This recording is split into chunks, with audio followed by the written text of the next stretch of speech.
أشهد أن لا إله إلا الله وحده لا شريك له وأشهد أن محمدا عبده ورسوله أما بعد فأعوذ بالله من الشيطان الرجيم بسم الله الرحمن الرحيم إنا أرسلناك شاهدا ومبشرا ونذيرا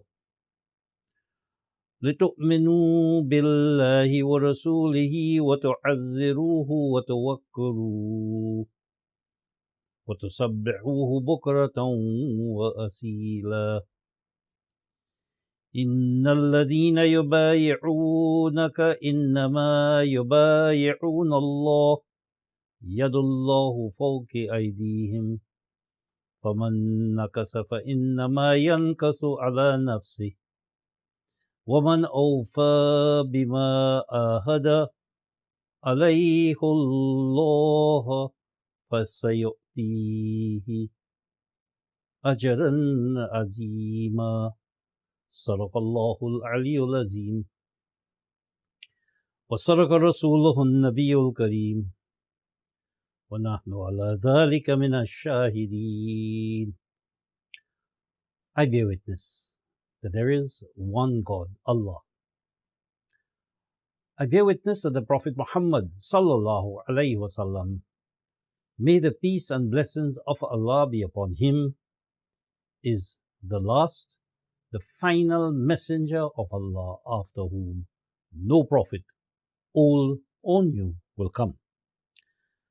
And I begin in the name of Allah, the Beneficent, the Merciful.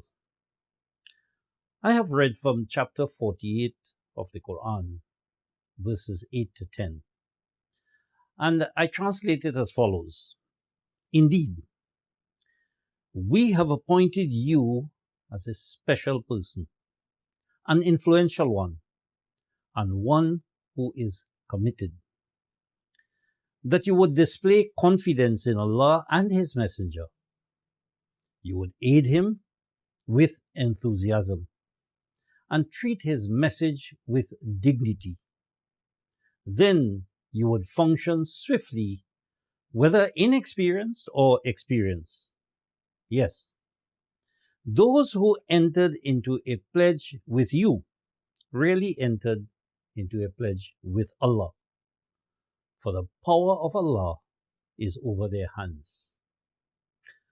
But whoever tears away from his or her commitments is really abandoning his or her own self-development. Even so, anyone who wholeheartedly lives up to what he or she has agreed to with Allah, such will certainly see great results. We cannot deny that in the religion of Islam, there are two important personalities. After the personality of Allah, one God, we have the human personality of the Prophet Muhammad. And Muhammad, therefore, is the most important human personality that has ever existed. And why is that so? It is because he combines in his personality the excellences of all the prophets of God. And that is why he is called the Khatam al-Nabiyyin. A word, Khatam, that does not only mean finality, that he is the last prophet, but a word that means comprising all the excellences of all the prophets of God. Now, Muslims pay great attention to following the Prophet Muhammad, and rightly so. He is an extremely important personality, not only for Muslims, but for the entire world.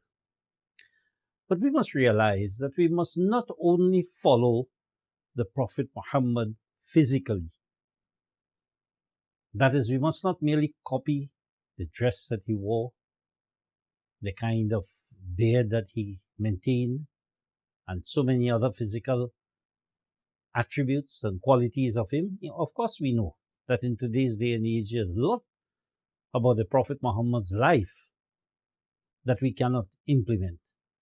We do not use the same type of currency. We do not live in the same kind of landscape and environment. We do not travel on the same means of transport as he had, camels and horses and so on. There's so many things which are different in our age and time compared to the time of the Prophet Muhammad. How then should we follow him? We follow the Prophet Muhammad by showing respect in the way in which we live our lives as Muslims. And that is why he is being called the perfect exemplar. And so, in this chapter of the Quran, chapter 48, which incidentally is entitled Al-Fath, the victory. And you know, this chapter is called the victory not because the Prophet Muhammad won battles, but it's because he surrendered by signing a most disgraceful treaty called the Treaty of Hudaybiyah for the sake of peace. In fact, Muhammad spent more time in promoting peace than in having to fight battles or defend himself and his companions. His entire life and his entire mission was to bring Islam, bring peace to the entire world. People of different faith systems, Muslims, Hindus, Christians, even idolaters, he treated with peace, as the Quran in chapter 9 points out to us. So that it is extremely important for us to show respect to the Prophet Muhammad. And how do we do this? This chapter of the Quran, chapter 48, in several of its verses, but particularly in verses 8 to 10, which I've read in Arabic, and I'm going to explain now some of the Arabic words, this chapter shows us how we can indicate and present our respect to the Prophet Muhammad in the way we live our lives as Muslims. There are 4 things these verses teach us to focus on. First of all, your role, our role, your purpose in life, our purpose in life, your method that you utilize in order to achieve that purpose, and the result of having behaved in a particular way. Now, when we look at the translation of this verse, and many places in the Quran, you will see there are some times in which the second person singular is used, as we said here. We have inna arsalnaka shahidan. We have sent you. To whom does this you apply? Obviously, using the singular of the second person, it applies to the first recipient, the Prophet Muhammad. We have sent you. But the Prophet Muhammad is no longer with us. And therefore, another interpretation, an additional interpretation is that you, the reader, you who are now studying the Quran, this is a book that is revealed to you and you have been sent with a particular mission and purpose. And we see that quite obviously here when the next verse tells us that you should believe in Allah and His Messenger. So we are addressed, you are addressed in this verse of the Quran. And whenever you're reading the Quran, always try to understand that sometimes Allah is talking to you as a person directly. He's giving a message and a guidance. And we must note that the greatest gift that Muhammad has given to the world is not hadith. It is the Quran. And it is by understanding the Quran, its teachings and its messages, and interpreting them and applying them in our lives that we can fulfill our role, our purpose, develop a method, and we will see results. So this chapter entitled Victory had nothing to do with a battle. It had to do with maintaining peace. And we saw that even though he signed a treaty that was disadvantageous to the Muslims, ultimately it became a source of victory. Let us look at the verses of the Quran in this chapter 48, verses 8 to 10. There are some Arabic words that I would like to translate and interpret. It begins by saying, we have sent you as a shahid. Now, who is a shahid? Literally, it comes from the word shahada in Arabic, that means to be present. It means one who is present. But it also means one who's present means something. In other words, our role in life is to live our lives in our community and society, in our home and our family, such that our presence means something. Our presence, each and every one of us, our presence is important and can have an impact on others and even on ourselves. Indeed, the Quran tells us that in the case of prophets of God and righteous people, Allah would not punish them as long as you are among them. Very often we don't realize that we can avert great disasters from others if we live a life in which God responds to our prayers and our behavior. So we are told that our role is first of all to make our presence felt. We must live such an upright life that it means something to our community and society. And Allah takes cognizance, is aware of that. Then the Quran says, we also send you as a mubashir. Mubashir is translated often as those who bring good news, but it really means one who influences another in good and encouraging thoughts. In other words, one who invites to good. So listen carefully what the Quran is telling us here. Our presence in our community and society must mean something. And it is because we can influence one another or others in good and encouraging thoughts, inviting people to good. That's a common refrain of the Quran. Invite to good and forbid the evil. And then the Quran describes, thirdly, that the Prophet Muhammad and this is how we follow him, by being a shahid, by being a mubashir, and by being a nazir, because these three things are descriptions of the Prophet Muhammad's role and mission as a prophet of God and as a human being about to change his community and society and transform them from barbarism to civilization. The word nazir is translated as warner, but one who commits himself or herself to an option. You choose an option and you commit yourself to it, one who obliges.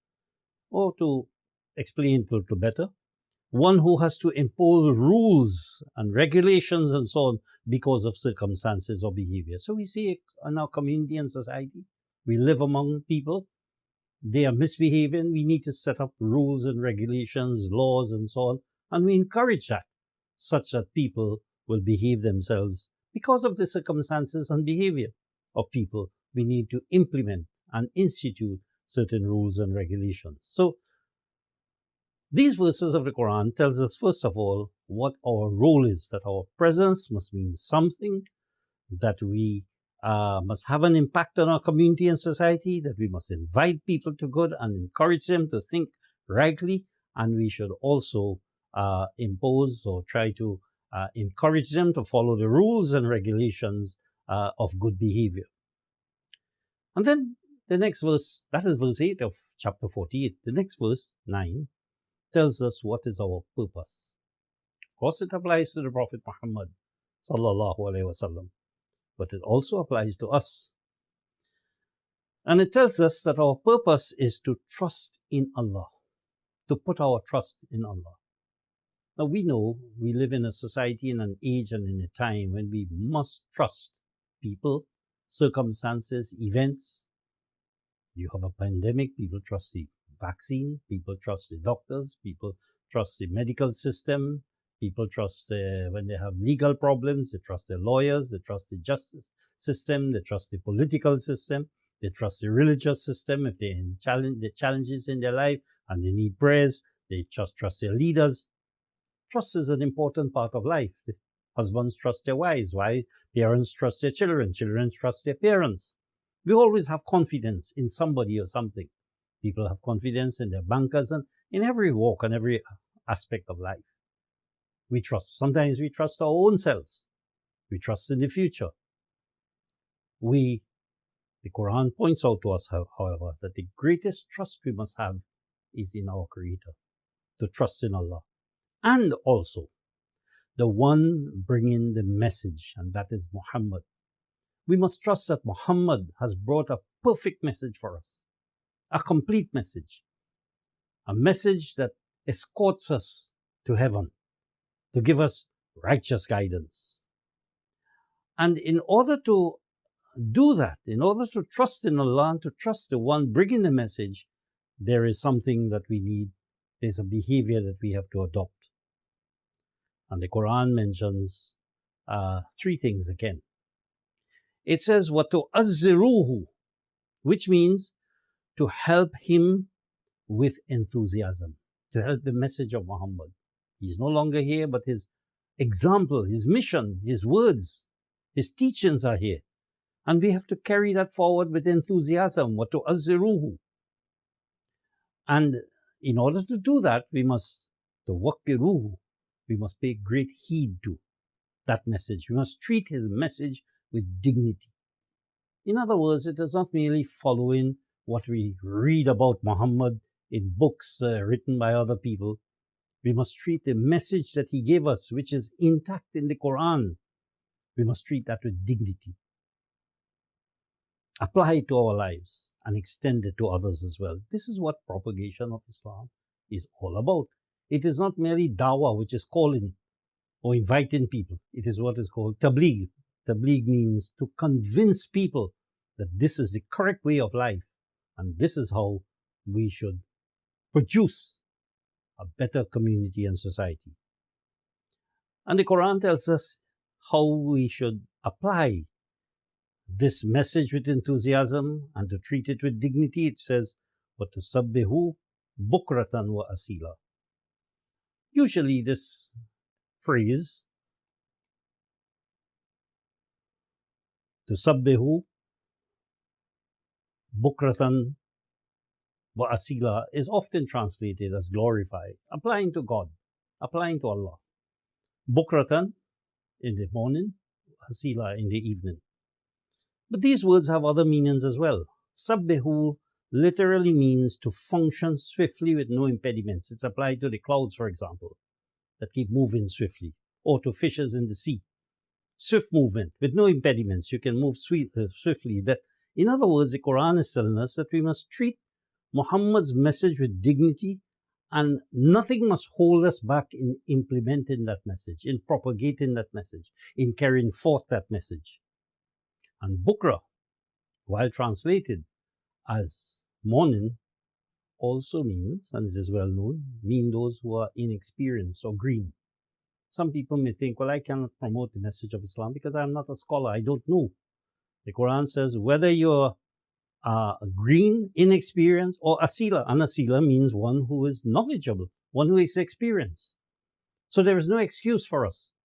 No matter how little we know, no matter how much we know, we have a responsibility to treat Muhammad's message, the Quran, with dignity and carry it forward by implementing it in our lives and promoting it to other people. But how do we do that? That is our purpose. We were told our role, we were told our purpose, and now we are given the method. And this verse of the Quran, verse 10, now applies to a time in the truce of Hudaybiyah when Islam was really at the crossroads of destruction. And the Prophet Muhammad, going to pilgrimage without arms and ammunition, with bare arms, not B-A-R, but B-A-R-E, his arms were bare, as in the case of a pilgrim. And here he heard that one of his companions that he had sent to negotiate a peace treaty and welcome him to perform pilgrimage, not for war. False news came that he was killed. And so Muhammad took a pledge from his companions that we are faced now with a challenge. We are going only for the cause of Allah, for pilgrimage. But people misunderstand our appearance as one of war. We have no arms and ammunition. And so he took a pledge. And that pledge is a commitment to the cause of Islam. And that is what is referred to in this verse here that says that those who entered into a pledge with you really entered into a pledge with Allah, for the power of Allah is over their hands.